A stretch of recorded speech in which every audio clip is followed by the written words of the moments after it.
Bonjour une fois de plus, ou bonsoir, ça dépend d'où vous êtes, comme j'aime bien à le dire. Vous êtes une fois de plus dans l'œil et c'est la fin du mercato. Je ne pourrais ne pas réagir avec des milliers de footballeurs africains qui sont aujourd'hui professionnels. On pouvait ne pas avoir un regard sur ce que signifie ce mercato et ce qu'on en pense. Alors, moi, j'ai parcouru les news des clubs et les mouvements sur les transferts et je suis arrivé à assembler un minimum d'informations que je vais partager avec vous. Du moins, c'est ces informations les plus clés. Je me suis principalement intéressé aux joueurs qui étaient en club ou bien qui ont subi ces mouvements-là et qui sont directement concernés par la Coupe d'Afrique.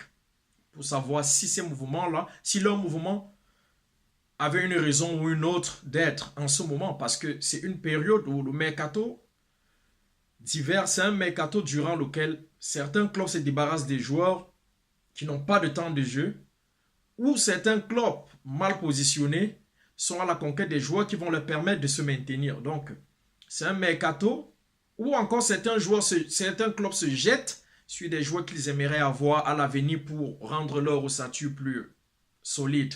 Donc, j'ai rapidement jeté un coup d'œil pour dire, écoute, qu'est-ce qui ne va pas, comment ça se passe du côté des Africains. Et voilà ce que je vais vous donner comme bilan. Les joueurs africains du Maghreb ont été concernés par les mouvements. Je commencerai par l'un des plus célèbres de ces dernières années, Mehdi Benatia, défenseur connu, je ne vais pas rentrer sur son parcours, qui connaît une situation assez difficile à la Juventus de Turin où il est depuis un moment. Il n'est pas titulaire, il se sent capable, il réclame du temps de jeu. Sauf que, au lieu de relancer sa carrière dans des clubs qui avaient besoin de lui tout autour, il a préféré aller au Qatar. Ouais, Al Dual, il s'est engagé avec Al Dual. Bon, quand on se rapproche, pour un joueur défenseur central de 31 ans, vu son revenu, vu son parcours, il a joué un mondial, il a joué des Coupes d'Afrique. Je crois qu'il ne rêvait plus trop et c'est légitime. On va juste lui souhaiter bonne continuation. Donc, Mehdi Benatia quitte la Juventus définitivement. C'est pas un prêt, c'est un contrat sec pour le Qatar. À côté, il y a Boudbouz, qu'on connaît bien au championnat de France, qui s'est engagé depuis un moment avec le Betis Séville, où il a passé une très belle première saison avec des bonnes stats. Mais l'arrivée du nouvel entraîneur, ça ne marche pas trop bien. Il a perdu sa place de titulaire.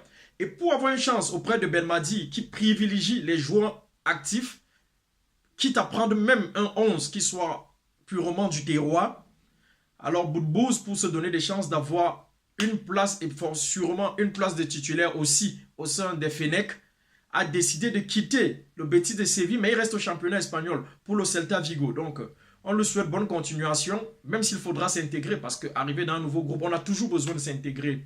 Et enfin, il y a ce Tunisien qu'on a connu, très bon balle au pied, mais qui, à la surprise de tous, il a toujours joué aux Émirats, Al Dual, au Qatar.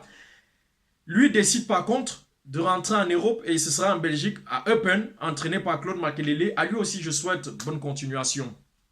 Maintenant, plus au sud du Sahara, il y a des joueurs qu'on ne connaît pas toujours beaucoup, mais qui sont dans des mouvements et certains, une fois de plus, pour leurs besoins de temps de jeu.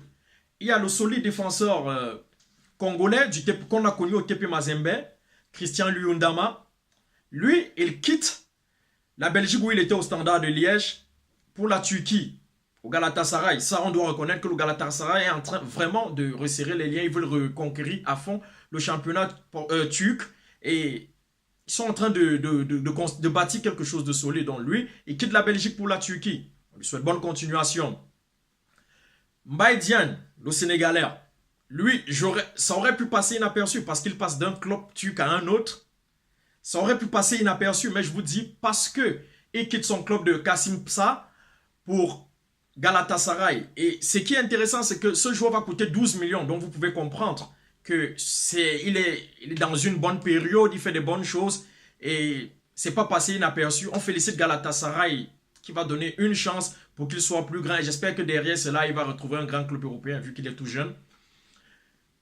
La grande surprise, c'est l'attaquant guinéen Conakry, Sori Kaba. Il quitte Elche en Espagne pour Dijon, un mal classé du championnat de France. Mais la réalité aussi, c'est sa valeur marchande. Il va coûter 4 millions d'euros. Alors j'espère qu'il va aider Dijon à sortir de sa torpeur Et pour cela, on lui souhaite vraiment de faire des grandes choses et de marquer les esprits du côté de la France. Yannick Bolasie, ce milieu de couloir congolais que j'aime bien. Depuis son retour de blessure, de sa grave blessure à Everton, il n'a plus jamais été en odeur de sainteté. Il a eu des prêts. Un prêt déjà sur le territoire anglais. Il est retourné au club où il n'a pas pu être titulaire depuis le début de saison. De nouveau, il est prêté en Belgique à Anderlecht. Mais là, je suis content parce que la communauté congolaise est forte en Belgique et je crois que ce sera salutaire pour lui. Parce que où qu'on aille en tant que footballeur, l'intégration est un sujet pertinent et je crois qu'au sein des siens, au milieu des siens congolais, de forte communauté congolaise de Belgique, cela va faciliter son intégration dans un vestiaire où sont passés beaucoup d'autres Congolais avant lui.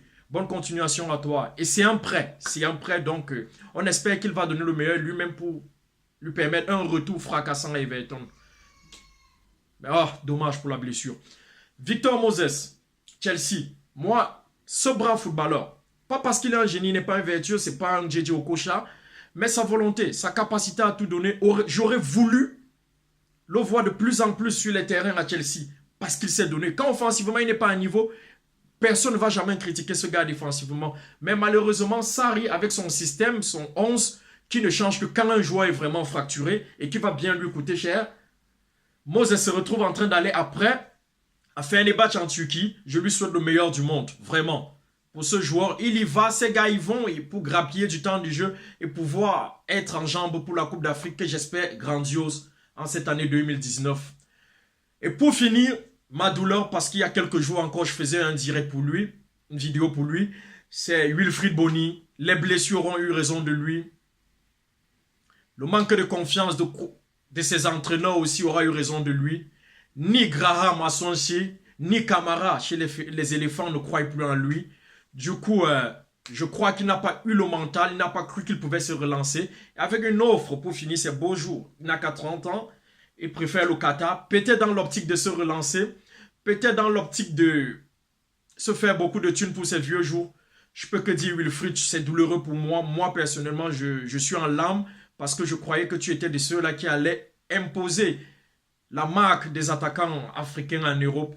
Désolé, bonne continuation à toi, mais on ne sait jamais, peut-être renaîtras-tu de tes centres. Merci bien, je serai à vous très bientôt pour qu'on parle d'une série de joueurs africains qui font très fort au championnat italien et qui ne sont pas toujours reconnus par les Africains, même à leur juste valeur. C'est pour bientôt. Bien des choses à vous, vous étiez dans l'œil. On ne pouvait ne pas dire un mot sur ce mercato. Merci bien.